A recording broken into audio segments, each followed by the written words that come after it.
You're listening to Stretch Street Podcast.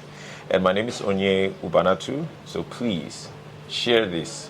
Before we would say don't change the dial. But now we say like, subscribe, share, download. Keep listening. Hello and welcome to another episode on the Stretch Street Podcast. My name is Onye Ubanatu. I'm a Pan-African content producer, an event producer, and also I work as a visual narrative expert. Where I'm from? See that question, Before, I could tell you, say, I come from Warri, but now I'm a global citizen, so, I'm from everywhere there is www. Yes, once there's internet, I'm a global citizen, yes. One of the greatest philosophies amongst many that I work with, I live with, and I live by every day. My full name is actually Onyenike. It means, not in literal translation, but contextually. Context-wise. So context-wise, it is Onyenike, and what it simply means is what you have is yours. In Pidgin, the thing will be your own, no go pass you. So one principle and philosophy that I live with and I live by every day, what is simply yours will definitely be yours, as long as you're doing what you need to do. And I think it's another one that is close to this one for me would be what you make happen for others, God and the universe will make happen for you. Yes.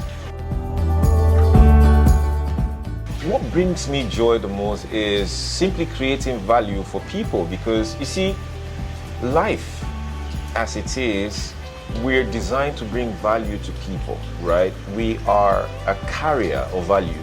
So by giving value to others, the value that we have multiplies. And one of the critical things that multiplies when you bring value to others, number one, is that sincere and pure joy and happiness. So for me, I take cues from the trees.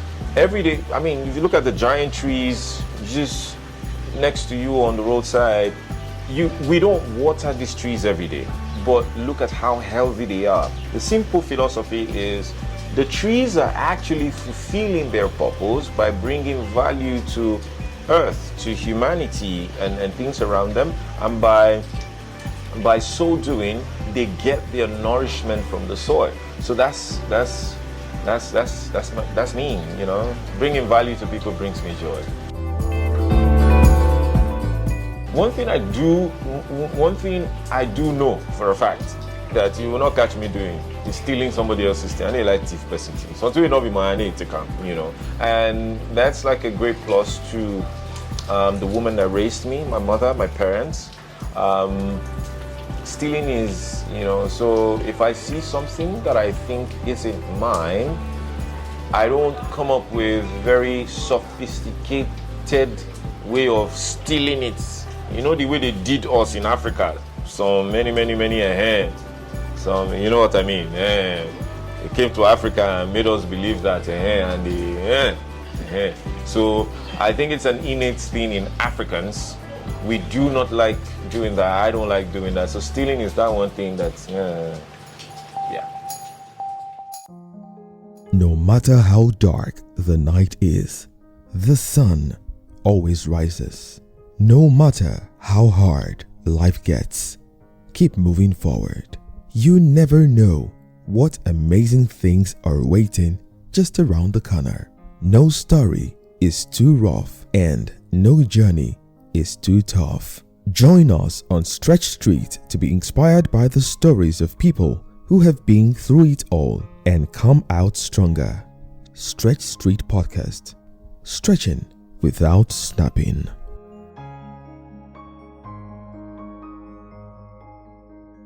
Welcome to yet another episode on the Stretch Street Podcast. And like I said, for the rest of 2022, it's going to sound a bit weird because you already know I just rebranded, and I'm so happy I did, because now I get to really be myself to share the stretch stories of everyone that comes on the show. And today I am super duper excited, because I mean, not everybody gets this all the time.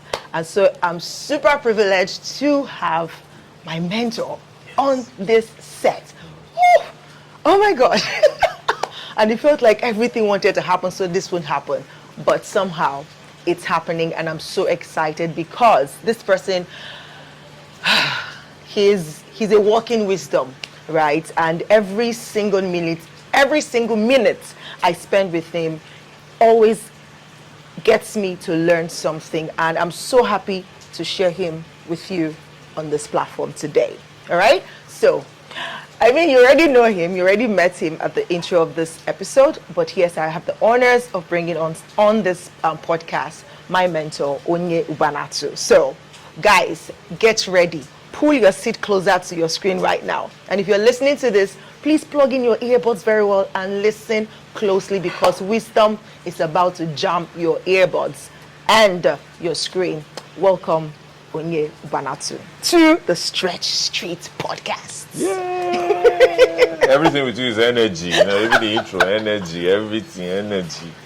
Right. I like how you said pull your chair close to your screen. Like I see someone watching this on their phone, they put the phone down and then pull their chair closer to the phone screen. You know, like, my brain works in a very crazy way. There you go. That is what it means to be a creative, right? But it's a great honor to be here and doing this. You forgot to mention today that I flew all the way from Nigeria to Ghana just to. My God, that's thing. why I like see. Yes. You need to give credence to my. To what it took. To my efforts. seriously, I'm not even kidding, right? And this is why this is like everything. Like, it's just, it means a whole lot to me, because I was in Nigeria, we couldn't do it in Nigeria. And now we had to fly into Ghana to do this. So guys, you are very blessed, just as I am blessed, all right? So, I don't know why you just came to me to say Dr. Onye. Amen. Dear universities, you know that doctorate degree, you're supposed to send me that email and say, for your impact work across Africa, here's a doctorate. Yeah, let's go. Absolutely. I think it's going to happen soon. I feel it. So yes, I call it forth and I celebrate my mentor before it happens. Know that you heard it first on Stretch Street Podcast, all right? Okay, so it's such a pleasure to have you here one more time. And talking about your stretch story, I know that you're somebody who is revered in the event production industry, in the creative industry. I mean, I have come in contact with you. Content producing as well. Content as well, right? Yes. And I've known you for years, actually. I think we should have met years ago, but it didn't happen. But now is the perfect time for it to happen, and it's happening. And in the short while that I've been connected with you, I know the amount of experience that you have in this industry, and how creatives like myself look up to you and just want to be like, it's the excellent touch for me, the attention to details and all of that. I know all the journey that brought you here today is not rosy, for sure, right? So I'm sure that there are points in time where you've gone through period that stretched you. And so we want to learn from those experiences, those ones that made you almost like, you know what, send me a message. Why am I doing this, right? Those experiences. I know there are a couple of them, but just share one with us. And the point here is we want to draw life lessons out of it. Interesting. First, thank you. It's such a great honor to be here and doing this with you. And whatever time or space or phase of your life that you're watching this, right now, one thing I know for a fact is this is not a coincidence. So please watch it to the end. Speaking of, you said one. Honestly, it's impossible to say one, because in life, things do happen, right? Sometimes it's per second, sometimes it's every day. We deal with all kinds of stuff. And I think the most important thing then becomes that thing that you're dealing with or that happens to you. or that will happen to you. The big question is, what is it teaching you? What is it saying to you? What is it doing to you? So please allow me to share the philosophies or the principles, but because it's a fact, anyone that is alive that is an adult now knows that Omo, you cannot count how many things that has stressed you in life. Absolutely. You know, there Absolutely. you know, a lot. If you categorize it family-wise, inside our family, things they will stretch. You know, you look at business, there are tons of, look at managing people, look at the individual places that we live in, there are certain challenges that we have to navigate, Absolutely. right? Yeah. But the one principle for me would be life, in a way, life speaks through different things, right? True. As humans, we're quick to enjoy the pleasant ones, the good ones, you know. Then when it's bad, we say it's the devil, we say, you know, and all of that stuff. Yeah, not to say the devil is not guilty of a lot of it, but, you know, I do believe life comes with transitions. You have to grow. Same way, I'll take a philosophy from a child. A child is born. The child cannot survive by its own. The child cannot do anything by its own. The mother will have to. It gets to a point, the child starts to crawl. From crawling, it starts to stand. From standing, starts to walk. From walking, starts to run. Right? But when you look at the transition points, you will be amazed to find out that there are things that happen to that child that made that child realize that, nope, you see that yellow thing that is doing like this, that every time I see that thing like this, I want to go and touch it. And then one day my mother wasn't watching or my parents weren't watching, I touched it and I felt a sharp pain. We call English burn, right? So what was that? Fire. So the child then now knows that whenever you see this beautiful thing that is doing like this, you know, you're not meant to touch it, right? But of course, that same thing works as an advantage in other areas of life. The child then now needs to grow to say, wait, this actually cost me pain, but actually, this can actually cook my food. This can actually help me, you know, give me the proper outlook of a gold. This can actually help me do X, Y, Z, 1, 2, 3, right? So that's how I see life. We've been through a lot of things, but it is important to know that everything that stretches you in life is teaching you something. Absolutely. Absolutely. So, I mean, I love that you came from the angle of philosophy or the principles behind it, because really that is what people can adapt to. Absolutely. So it's not like, oh, this experience is peculiar to you. Yeah, because something that happened to me, you probably not experience it. Yes, right? absolutely. But when it happens to you, when something else happens to you, wait. Yeah, you can apply that principle to it. But then, because we love to hear stories, so just give us one of those experiences, especially as a creative, really. Yeah. All right. I'm just going to take two. I'll pick one from business. And then I'll pick another one from, you know, my personal life. So I'm a very passionate person. I love what I do. I work as a content producer. I tell stories across Africa. I help both multinationals, local and international NGOs, high network individuals craft their narrative or communicate their essence and their purpose, you know, and things like that. So I do these things across Africa and beyond, right? For you to get to that level where both local and international brands can actually trust you, it means that you must have come with some level of capacity and trust. So here I was one time, you know, on a project where I was trusted by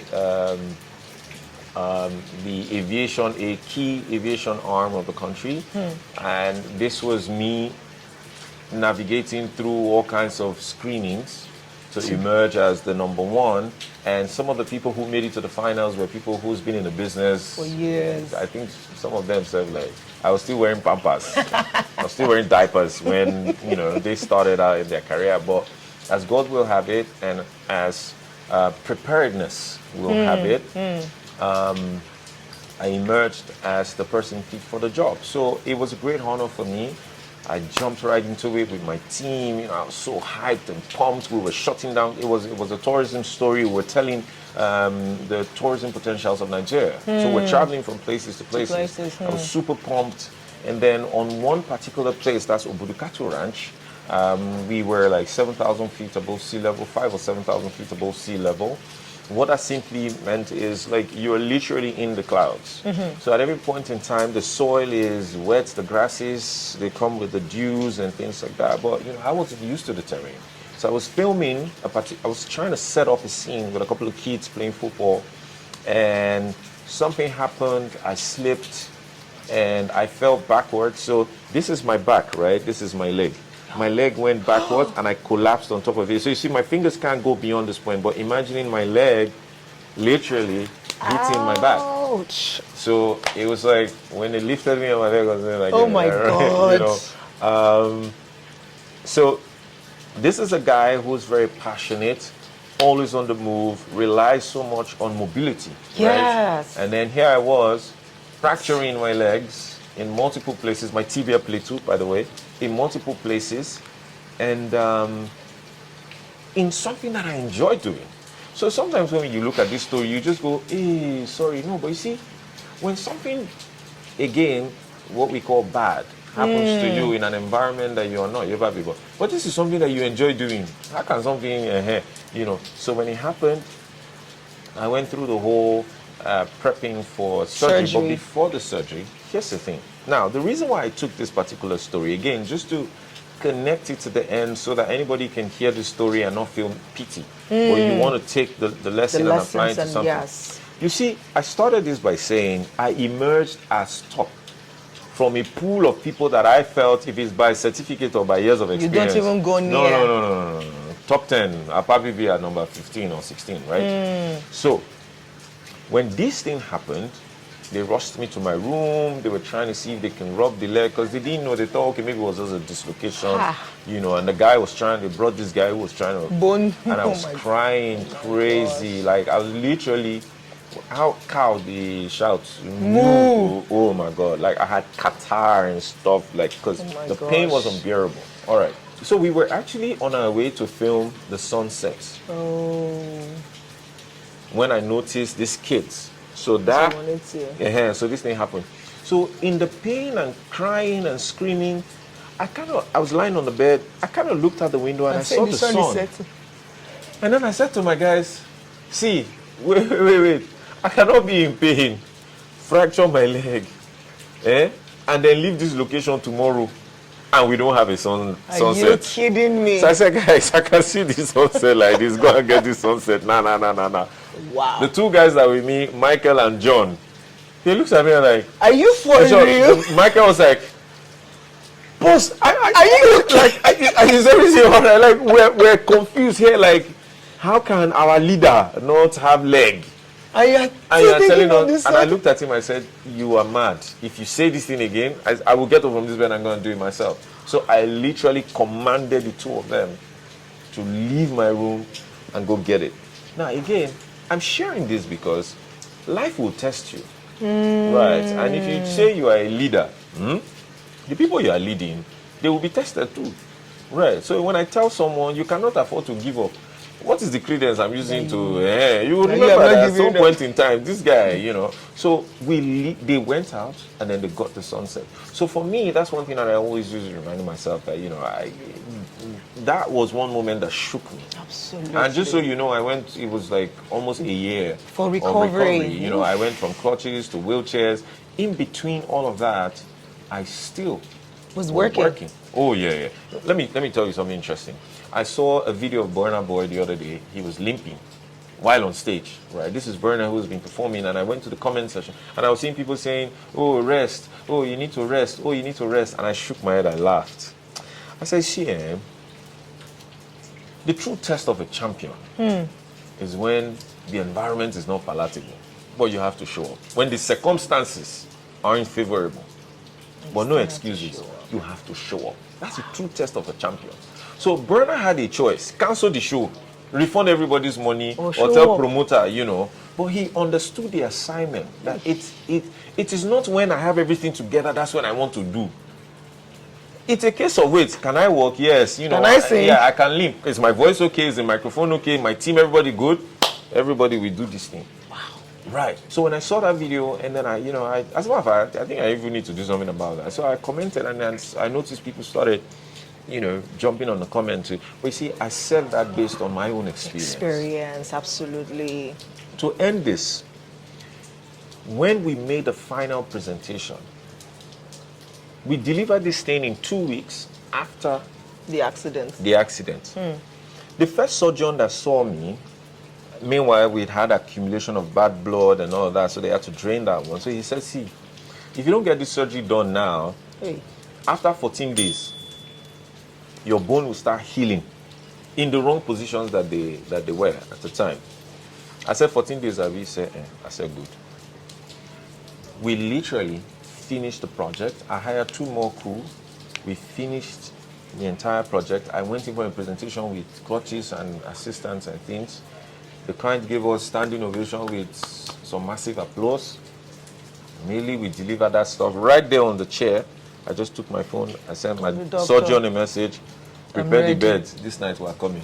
Wow. Because I told myself I'm not going to go into any surgery, and stuff. So anyway, so that's one that I have survived that I consider to be a stretchy moment, because even recovery was a trying time. Yeah. I never used to wear hats. This hat came from that. Why? It's a long story, but okay. Let me summarize it. When I was recovering, I started to deal with the fact that at a point I couldn't use the bathroom myself. They'll have to hold me to the bathroom. They'll have to do all this thing like I had to relearn movement again. Absolutely. Like normally you just go, you collect. You just go, you just stand. But this one, to stand up, there has to be like all kinds of stuff. I remember the early stage. I had to lie down on one part of my body for the longest time. So it kind of affected my psychology at a point. So going for physiotherapy, and then I lost weight. I'll tell myself that, man, I want to cover my face. So I used to rub. And then one day, I think towards the tail end of recovery, I met a good friend of mine, Dupe, who's a very amazing woman. I traveled to Warri. That was my first Warri trip after the accident. And, she was like, oh, let's go out. So we went shopping, and she was showing me like a couple of things. And then she said, come on, try this hat. And I was like, hat. And then I picked the thing, I put it on my head. I was like, I don't know where, I just put it. But then, one day, I saw the hat and then I wore it, and then it hit me that there has to be something that stands as a symbol, apart from the scarf. Yeah, so this was it. Interestingly, I did not know how. So at the point I was also thinking about, okay, you know what, your brand rests, that's my brand, rests on the quality of my work, right? I am resilient. I go the extra mile for clients. I do all of this nice stuff, but physical branding was also very important. And I kind of just like the fact that this was sitting on my head and covering my big head nicely. I was like, you know what, that's it. So when people walk into a hall, they're not looking. They just look for that guy with the hat. And so, yeah, when they see a picture, even if I'm at the far end, they'll be like, that guy. So yeah, so that's that story. Now the second one, and this is very personal, and as a matter of fact, it's a vulnerable one, but I say these things from a place of strength now because I know better. And again, when we share these stories, it is not for people to do or exactly. Because we know how hard it is for people to share their personal stories, Absolutely. right? Because these things are considered to be very vulnerable moments. Some they call it secrets. So a lot of people who are dealing with things don't really know how to navigate because there are no templates, right? So I grew up in a polygamous home, and the image of my father was someone who comes at a particular point in time. He's got this, special treatment, and from everybody. And it is safe to say that I came from a very humble, background. Yeah, background. I'll share images with you so you can put it on the screen so that, again, it's not a show off. It's a message. Someone needs to see it and go, wow, from that my life better pass this guy life that year now. Because, Absolutely. people see us now, and that's why, even now when I speak, I make an intentional decision not to go English. You will hear the pidgin, and I will compel you. I don't care what I CNN. So talk to it. Because if you interview the Chinese president, you subtitle my pidgin. If I say you know. But the point is, you should be able to look beyond the eloquence and this very gorgeous-looking man and say, this guy's really been through a lot. This guy did just. Man that manufacture like this. And again, that's part of what you're doing. The whole stretch. You gotta know how to say that. Stretch Street Podcast. So it's important for people to find templates to help them in times like this. Now, because I was from a very humble background, my dad was married to more than one wife, which was like a symbol of what do you call it? Statutory, right? And I say proper South man. Yeah, and my dad, fantastic guy, very intelligent, very calm, very sophisticated, likes good things, makes the best of every situation, loves people, stuff like that. But him and I kind of didn't connect, because I didn't understand life from his perspective, at the time, so I kind of grew up to a point where I just felt that I'd rather find a situation where life is given to me from the perspective that I understood it, because I wanted to just discover things myself. So I left home very early. Oh yeah.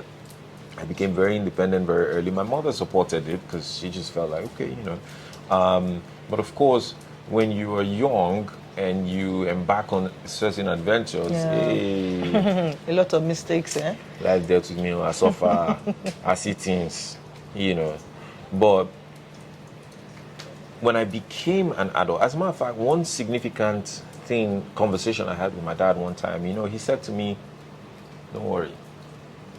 When you start taking care of people and you become an adult, you will understand these things, And even that sentence actually did not make sense to me until I started paying school fees for people. I started, people were living in my house. I was responsible for their safety, their food, their health, all of that. And it started to make sense, right? So what I learned from that, number one, it's important, because my dad is late now, passed last year. We buried him this year, March. So when I look at that situation of having that disconnect with my own father, and look at the way, even up until now as a man, there's certain things that I struggle with, and I would spontaneously pause and go, damn, I wish there was somebody who actually sat me down to prepare me for this, right? So when I look back, I say to myself that, ibad, it is important to make sure that we establish, relationship with the people that we're responsible for. Also, if you're at the point where you can identify someone as a leader and you feel there's a disconnect, don't wait for time. Take the responsibility to find that connection. So these two are stories that I think that people, can connect with. Yeah. Wow. Guys, what did I tell you? To be honest with you guys, you know me, I love to listen to people's story. And I kid you not, I could sit here all day listening like, okay, tell us number 3. Okay, tell us number 5 and number 10. Oh, but it's good to know, before my dad passed, right, we spent connected. some time. We spoke, we had good laughs, we had, we had good laughs. I remember, I still have pictures of him telling us riddles and jokes and stuff. So that's important that I put it there. Yes. Yeah. So my family will come in and say, what nonsense are you going to talk there? All right. Awesome stuff. Thank you for sharing your story. Thank you for being vulnerable with us. Thank you for all the life lessons that you just pointed out from your story. And I want to believe that you've learned a thing or two. And this is to say to you, I mean, we all have our stories, right? And we all have those moments that has really stretched us. But another reason I love to do this is, for some of us, we don't have enough references around us. You don't have anybody that you've seen or you can access somehow. Thank God for social media now. But you don't know the backstory. And I hope that with this clip, because this is just a tip of all the experiences or stretch experiences that Onye has had, but I believe that with these two that he has shared, you would know that or have an idea where he's coming from and why he is such an amazing human that he is right now. So I believe that you've learned a thing or two from the story that he has shared with us. And I kind of feel like you might have a question, all right? So if you do have a question, please reach out to me on social media at @theenergeticEJ_. Or you can also reach out to him. Like, he is a fantastic human being, I kid you not, but he's a very busy person, right? He's a very busy person, so that's why you have to come through me, so that maybe I can compile your question and kind of send it through to him and get the answers for you, okay? But yes, his handle on Instagram is Onye Ubanatu 1. So one, is there one on it? Yeah, one at the end. One and only Onye Ubanatu. Any other Onye Ubanatu is a counterfeit, okay? Right, so please follow him on social media, engage with his content. Like, his content is wisdom, his stories, live there, live on his stories, amazing stuff right there. So as a creative person, or as a content producer, and the amazing work that you do with your brand, what are some of the hacks, right? Because I'm a creative person as well. And I mean, I've learned, oh my God, guys, you don't even want to know. Just go on his page and follow, and you will see a lot of things. I remember when he talked about negotiation. I am clinging on to everything he says about negotiating. I deserve the best out of every deal. Go look for that content and watch it, right? So I know, like, your depth of experience is just, it's fascinating to me personally, and I believe that I know other creative who are like holding on to that. What are some hacks that you can share with us when it comes to standing out as a brand? Because this is beyond just creating content. This is you being a brand and being known for excellence across your different expressions. Okay. A key one that I would mention will be, I mean, and I got this from a mentor who I never got the chance to meet, Jim Rohn. Jim would say, you don't get paid for time, you get paid for the value you bring to the marketplace, right? So what that translates to is this: you get paid for how much you invest into yourself first. So when I look at it as a creative, a major part of what we engage with is our gadgets. You know, if you're a photographer, it's your camera and your photography equipment. If you're a videographer, if you're a writer, if you're a painter, if you're a singer, you have all these gadgets and things that you use, right? But these things are not the most important thing. The most important thing is, first, the value that you bring to yourself. So this is what I say. The one hack that I've discovered and that is working for me as a fantastic strategy, like my dear Sabinus will do, you know, is this. Every day, you must make it a point of duty to remind yourself of the value that you carry. Every day you need to ask yourself, what do I have? What do I carry? Go and study those who are way ahead of you, who are doing the things that you want to do. Go and investigate where they started from, how they built what they built. Study it, build your own personal principle, invest in. So once you've done that, you already know what I carry. Then you can then begin to put price value to it. Like, even as I am, there are certain trips that I don't respond to. It's certain things are not in place. And it's a plus to me because I see a lot of, in the continent that I'm in, African creatives and even entrepreneurs who are struggling, right? And then I use my story as a tool to help. And I say to them, see, if you are in Douala, in Cameroon, you don't need to travel to Lagos to make money. True. All you need to do is, first, people need to know you for something in that environment. And it starts with identifying a problem, solve that problem, and then create a brand from solving the problem. People will come to you, and guess what? The Lagos will then be calling you, and the Lagos will be coming to you. Wow. So let me tell you something. My accountant will call you, Sha. Exactly. you know what I wanted to say? You know what I wanted to say? Should I say it? Say it. So what I want to tell you guys. this kind of wisdom that just dropped, that is dropping, that you can feel already. I don't know if you can feel it, but I feel it. Very soon, we are going to have a window access to this. I'm just giving you exclusive information here. I did not even ask for his permission first. But well, you've not said it, so it's okay. I know that there will be a window soon. Okay, it's okay. Off your mic. Mr. Minister, Mrs. Minister, off your mic. You know, what they say is enough for the wise. Yeah. If you know, you know. If you don't know, forget about it. Thank you so much for being here, for sharing, for giving us this hack. Like the biggest investment you can make is in yourself, first of all. Like I don't even want to start telling you stories of the ways I've shot myself on the foot because of this factor. The factor that I don't understand the value I carry. One of my coaches says that to me all the time. She said, Jiru, you don't know who you are yet. Like you don't even know how big you are yet. And it tells in the way that I negotiate. And you see, I'm grateful. See my mentor here, he dream me like this, eh? If you come near me, my negotiation skills is about to blow up. Well, thank you so much for sharing that with us. It's always a pleasure. Like, I'll say this 1,000 times over. It's always a pleasure hanging out with you, being with you, listening to you, learning from you on a daily basis. And I'm just so grateful. And I'm happy that I get to share this moment with my mentor on this show with you.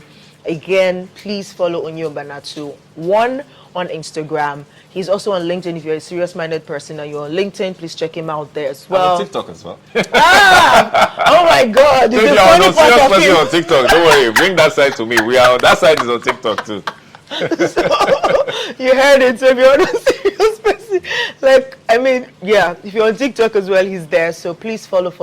I promise you. That's not to say those on TikTok are on serious people. No, that's not what I'm saying. But if you don't like hard stuff and you like soft life, funny stuff, come to TikTok. Don't worry, I have a way of packaging serious things in an unserious way, right? Yes. So please do follow him, and then also please subscribe to this YouTube channel. Subscribe to this podcast. We're going to be bringing amazing people on the show. So stay glued, follow us, and keep learning. And I would always say, keep stretching, but don't snap.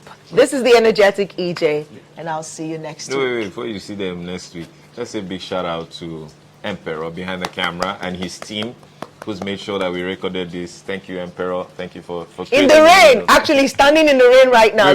We've shifted from 2 locations to rain before. So yeah, Thank you, Emperor. Thank you, Shola and Ima Shaon, for doing this with me. Shola as well. Yes, God bless you. See you guys.